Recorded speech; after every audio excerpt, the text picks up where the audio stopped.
Hello बच्चों, let's see the question.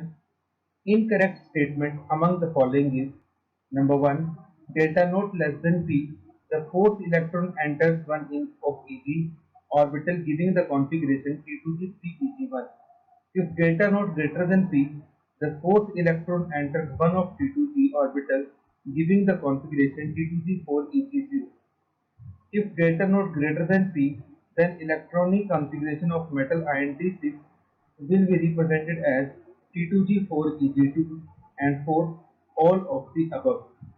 आपको ये बताना है कि चारों में से इनकरेक्ट स्टेटमेंट कौन सा है. So first of all students, we will discuss about the key concept.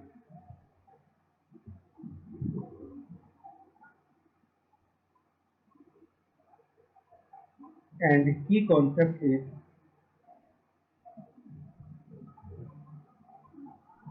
crystal field theory. इस क्वेश्चन को हम क्रिस्टल फील्ड थ्योरी के अकॉर्डिंग एक्सप्लेन करेंगे. क्रिस्टल फील्ड थ्योरी हमें ये बताती है कि मेटल का जो डी ऑर्बिटल होता है वो डीजेनरेसी लूज करके दो पार्ट्स में डिवाइड हो जाता है. अपर पोर्शन को हम Eg कहते हैं, लोअर लेवल को हम T2G कहते हैं. जब भी इलेक्ट्रॉन की फिलिंग होती है पहले T2G को फिल करते हैं. अब फोर्थ इलेक्ट्रॉन जो है उसकी फिलिंग डिपेंड करती है पेयरिंग एनर्जी और डेल्टा नोट की वैल्यू पे. T2G और Eg के बीच के गैप को हम डेल्टा नोट बोलते हैं. तो जैसा कि ये अपने फर्स्ट स्टेटमेंट में बोल रहा है कि डेल्टा नोट जो है वो लेस देन पी है. जब delta naught less than P होगा तो that means energy gap is less.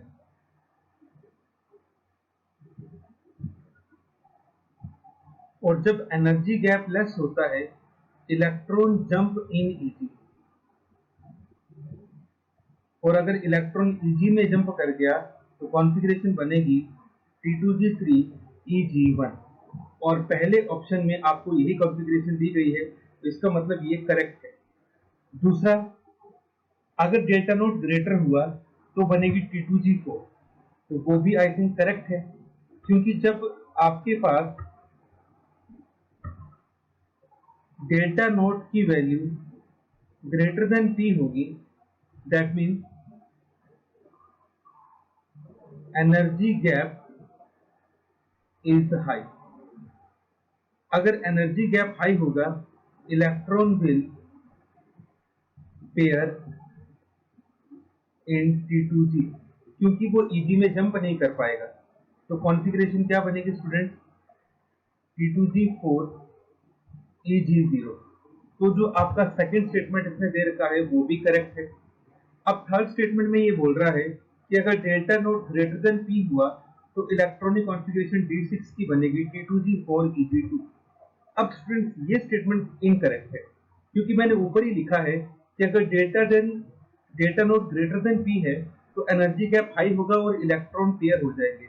जब कॉन्फ़िगरेशन D6 होगी तो सबसे पहले तो क्या होगा, इलेक्ट्रॉन की पेयरिंग होगी और ये जो 6 इलेक्ट्रॉन हैं सभी इलेक्ट्रॉन्स आपके T2G में पेयर हो जाएंगे.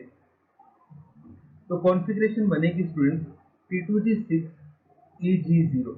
जबकि ये कॉन्फ़िगरेशन आपको दे रहा है T2G4 Eg2. इसका मतलब ये हुआ कि थर्ड वाली स्टेटमेंट आपकी इनकरेक्ट है और थर्ड ऑप्शन आपका करेक्ट ऑप्शन है. 3 is your answer. Hope you understood it well. Best of luck. Thank you.